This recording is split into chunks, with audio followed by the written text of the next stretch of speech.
Any questions so far before I jump into a quick talk about IVF? So IVF is out there. What's amazing is that IVF won the Nobel Prize this year. When I think about it, back in the 70s, when IVF was around, the chance of pregnancy with IVF was probably 10 to 15% a cycle. What's amazing is that the really hot centers in the country are getting really good pregnancy rates. So we can have pregnancy rates up into the 60%. And I was sitting kind of on the panel here listening and thinking about all this. Why have the pregnancy rates gotten so good? Why have they declined from 5 to 10% to 65 and 70% today? And I think it's because all of us. And the reality is that it comes down to everybody helping to try to get our goal, be it, yes, the embryologist in the culture system, everybody in the office, all the people who work in our offices to be supportive and understanding, and to have a stress-free environment, and to have people come through in a relaxed situation. And it's about all the panel speakers getting patients where we want them, and realizing it and being honest and saying, you know, decreasing stress, good nutrition is going to help us increase pregnancy rates. So if I thought about a pie of why did IVF have such great pregnancy rates now? We're all involved in it. So I think that's a really, really great thing. So hold on a second.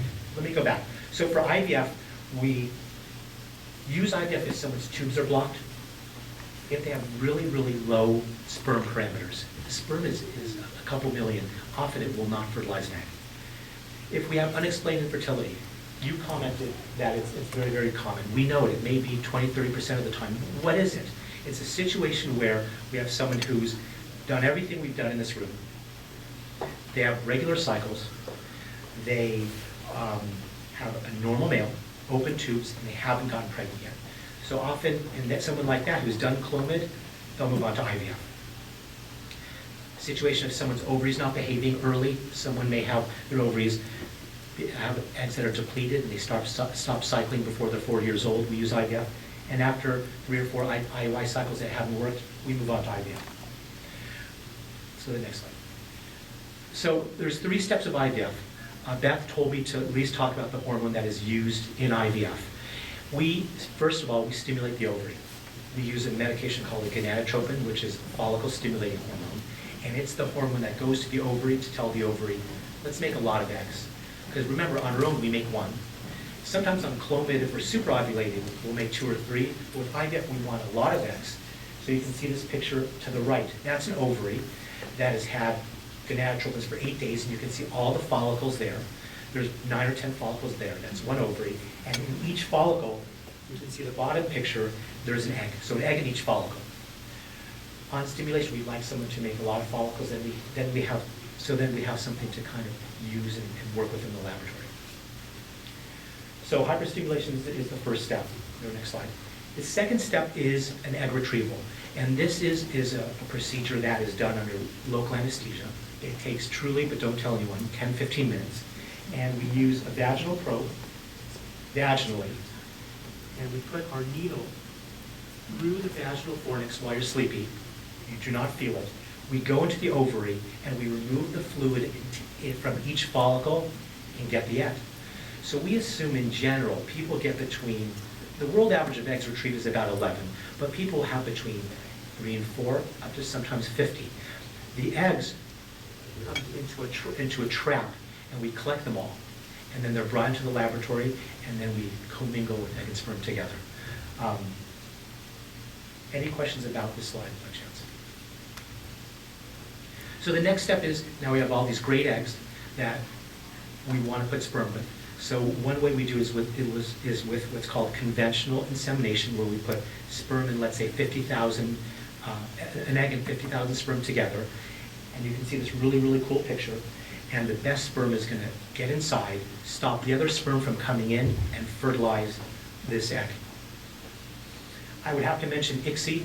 I definitely think at some point this may be another Nobel Prize way down the road. If we have men who have low counts or not even a count, and even some men who do not produce sperm on an ejaculate, you can go into their testicle and get sperm that don't even swim and inject the sperm right into the eggs and create pregnancies, and we do this all the time. So the progression of an embryo, we have on the day of retrieval egg and sperm together, commingling. On day 1, you see male and female nucleus coming together, or fertilization. And that's male and female nucleus there. You will get, on day 3, 8-cell embryos with individual blastomeres in a nice shell. And the last slide is an embryo on day 5. We transfer embryos either on day 3 or day 5, depending upon the whole situation. Embryo transfer is a big deal. You want a nice embryo transfer. We want you to be in the right mode for a transfer. That's why we do acupuncture in our center, because we want you relaxed. We want the doctors relaxed. It's kind of the moment where we shine, because taking all the medicines and all those other modalities is fine, but this is the moment when we can put an embryo in really smoothly under ultrasound guidance and let the embryo go into the uterine cavity. So the embryos are placed inside the cavity. They go to the walls of the cavity with energy, and if the embryos are good, they're going to implant and work. And we know that the more relaxed you are and the better health and shape you are, the higher your pregnancy rates and the better you're going to do. So this was a neat picture from the New England Journal, and this talked about, embryos signal and interact with the uterine lining. And there's complex mechanisms and signals and hormones and chromosomes and very complicated issues in the uterine cavity. It's almost like a black box that will communicate with the uterine lining and the embryo. And if stress reduction, acupuncture, or whatever can increase blood flow, we know that we're going to get a better potential joining between egg and endometrial lining. So this is when the embryo is touching the lining, and the next slide will be when the embryo is now going to go inside, implant, and keep on working and get a pregnancy started. I want to throw a little bit on acupuncture. I know it's been discussed a lot, and all the cool meridian lines over there. We like it, we want you to use it, and all the studies that everybody brought up, we're on board with, and we believe in it. One of my last slides, this was in October, Time Magazine, and I think, to me at least, this sums up everything we're all here for. The concept is we know we inherit our DNA. We are what we are. We've inherited our DNA from our family trees. But this issue of, prenatal influence. So before we get pregnant, the key is, and Dr. Evans has been talking about this for years, the key is, and all of us, can we get tuned up before we try for pregnancy? Can we get our nutrition and get our chi, get our stress levels down? Can we avoid pollutants? You talked about pollutants. Stress levels, state of mind. So when you're pregnant, we want you to be doing all these things, because the research and the data is saying that when you deliver, your child in pregnancy will be influenced by what was happening before you got pregnant, while you were pregnant. And I think this is a really, really neat thing that came out. Great articles, really good studies from nice centers, and basically it's going to shape you and your future pregnancy. And I want to thank everybody for having me. I threw up a little montage of my center, which is down here. All of us going to the March of Dimes talk. A couple babies up there for our baby party that we had last year.